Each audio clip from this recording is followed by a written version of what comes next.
할렐루야, 성도 여러분 반갑습니다. 수요 성경 공부 시간입니다.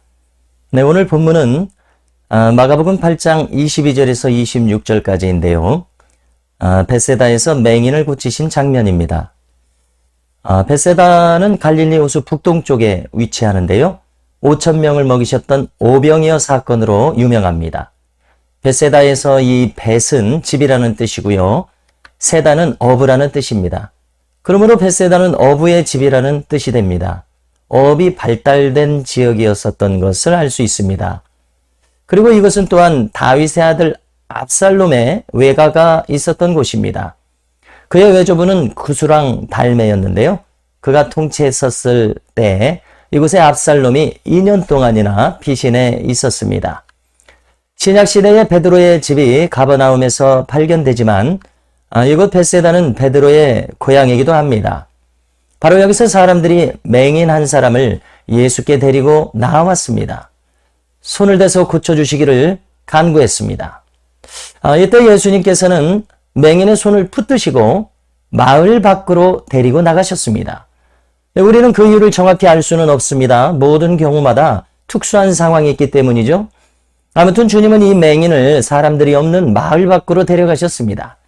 여기서 우리는 장소마다 영적인 상황이 다를 수 있음을 염두에 둘 필요가 있습니다.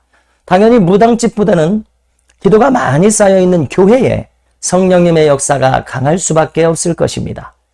우리 자신이 기도로 무장할 필요성이 여기에서 깨달아집니다. 우리의 가정에 예배가 많이 쌓여야 할 이유를 여기서 찾습니다. 우리가 가정과 자녀들을 위해서 기회가 되는 대로 혹은 정기적으로 가정 예배를 드릴 수 있는 환경을 결단할 필요성이 여기서 또한 발견되는 것입니다. 성도 여러분, 이제 주님은 맹인의 눈에 침을 뱉으십니다. 그리고 안수를 하시는데요. 이어서 무엇이 보이느냐 물으셨습니다. 여러분, 이 모든 경우에 있어서 침을 뱉어서 눈에 바르는 방법을 치유 방법으로 사용할 수는 없습니다. 그것은 보편적인 방법은 아닐 것입니다. 아무튼 이 경우에는 주님은 그의 눈에 침을 뱉는 독특한 방법을 쓰셨습니다. 자, 눈을 떠라. 무엇이 보이는가? 이렇게 물으셨을 때에 그가 사람들이 보인다고 답을 합니다. 그런데 어떻게 보이냐면은 나무 같은 것들이 걸어가는 것이 보인다고 말합니다. 그가 나무를 인식하고 식별할 수 있었다는 것은 그가 이미 전에 나무를 알고 있었음을 의미합니다. 이 사실은 그가 생애 중간에 어떤 사고나 사건을 통해서 중간에 실명하게 된 사람이라는 것을 알게 합니다. 어쩌면은 당뇨병으로 그가 실명했을는지도 모르겠습니다. 아무튼 지금은 한 번에 다 보이는 상황이 아닙니다. 그렇지 않습니까? 사람의 형체가 희미하게 보이는 수준인 것입니다. 사람이 뚜렷하게 인식되지 않고 나무 형상처럼 보이는 단계입니다. 여러분, 여기 지금 예수님이 고치심에도 불구하고 이 단계를 밟고 있다는 것, 처음에 완전히 해결되지 않는 경우도 있었다는 것, 여러분 너무나 이것이 신기하게 생각되지 않습니까? 이것은 우리를 위해서 참 중요한 차관점이 되고 있습니다. 그래서 이제 주님은 그에게 2차 안수를 하셨습니다. 이번에는 그가 주목해서 사물을 쳐다봤습니다. 그러자 모든 것이 이번에는 확연하게 보이게 됐다고 말합니다. 그래서 이제 주님은 그를 집으로 돌려보내시면서 마을로는 들어가지 말라 이렇게 말씀하셨습니다. 여러분, 여기서 우리는 주님께서 2차 안수를 통해서 보다 확연하게 단계를 밟아서 시력을 고치신 것을 주목하게 됩니다. 자, 우리가 구약 성경에서 엘리사 선지자가 두통으로 머리가 아프다고 이야기하다가 어머니 품에서 급사했던 이 수넴 여인의 아들을 고치는 장면을 떠올릴 수가 있는데요. 이것은 열왕기하 4장에 있습니다. 이 상황을 보면 이 아이가 죽음에서 깨어날 때에 7번을 재채기를 하고서야 깨어나는 것을 읽게 됩니다. 그가 한 번에 깨어난 것이 아니고 7번을 재채기하는 과정을 통해서 점진적으로 온전하게 돌아왔던 것을 우리가 성경에서 확인하게 되는데요. 여러분, 이로써 우리는 깊은 질병에서 회복되고 치유되는 것에도 어떤 과정이 있다는 것을 확인하게 되는 겁니다. 버튼을 누르듯이 한 번의 질병에서 완전하게 치유되는, 이렇게 해결되는 것이 아니라 점진적인 회복 과정이 있음을 알게 됩니다. 여러분, 이와 비슷한 근래의 사례로 치유사역자인 이 케네스 해긴 목사님의 사례를 찾아볼 수가 있을 것입니다. 그분이 쓴 내 입에 건강이 있다라는 책에서 1953년 해긴 목사님의 경험을 기록하는데요. 한 번은 성도가 앰뷸런스에 실려서 예배에 참석합니다. 그녀는 교통사고로 목과 등을 다쳐서 그동안 2년 동안이나 침대에 누워 있었습니다. 치료 과정을 통해서 1년 후에는 팔을 쓸 수가 있었지만은 팔을 제외한 어깨 아래로는 여전히 온몸이 마비 상태였었습니다. 교회에 온 그를 이제 해긴 목사님이 다가가셨습니다. 그에게 손을 얹고 기도하십니다. 그리고 이제 누워있는 그에게 한쪽 발을 들어보라 이야기합니다. 놀랍게도 그의 한쪽 발이 들려집니다. 치유가 발생한 것입니다. 자, 그래서 이제 다른 쪽 발도 마저 들어보라고 합니다.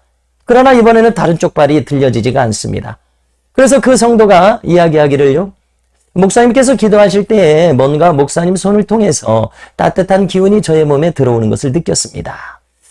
그러자 해긴 목사님이 그렇군요. 그러면 그것은 하나님의 치유의 능력이 저를 통해서 자매님 안으로 들어간 것입니다. 이렇게 답을 합니다. 자, 그런데 해긴 목사님이 놀랍게도 자매님을 위해 기도를 시작했을 때 이번 한 번으로 온전히 다 치유되지 않을 수도 있겠다는 마음이 들었습니다. 라고 이야기를 하는 것입니다. 그래서 해긴 목사님이 당부하기를 자매님이 이제 온전히 마저 치유받으리라는 이 믿음의 스위치를 끄지 마시고 계속 유지하시기를 바랍니다. 그러면은 결국 걷게 될 것입니다. 이렇게 권면을 한 것입니다. 여러분, 어떻게 되었을 것 같습니까? 이제 시간이 지나서 그 성도가 다시 해긴 목사님과 만나게 되었을 때 이 성도는 계속해서 자기가 고침받으리라는 이러한 믿음을 가지고 있었던 것입니다. 유지했었던 것입니다.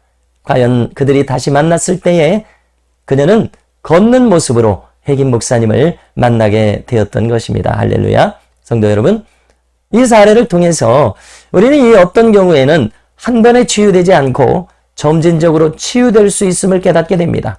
자, 이것을 우리에게 적용해야 되겠습니다. 그러므로 우리도 우리 자신이나 가족, 지체들의 치유를 위해서 기도할 때 한 번은 기도해서 고쳐지지 않는다고 낙심하지 말아야 되겠습니다.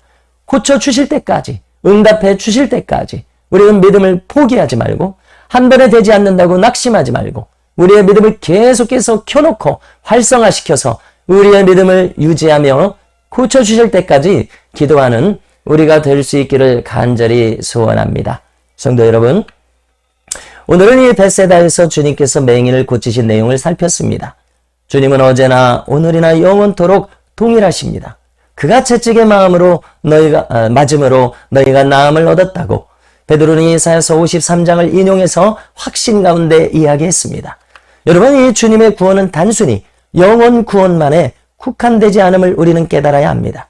베드로에게 100배의 결실을 하겠다고 말씀하셨던 것처럼 물질과 건강, 삶의 전 영역에 대한 이 주님의 구원의 능력이 우리에게 약속되어 있음을 여러분 믿으시기 바랍니다. 온전한 천국의 건강, 오늘 이 세상에도 그 건강이 임할 수 있음을 우리는 믿어야겠습니다. 기도로 포기하지 않는 큰 믿음이 우리에게 늘 유지될 수 있기를 임하시기를 축복합니다. 감사합니다. 오늘은 이상으로 마치겠습니다. 평안하시기 바랍니다.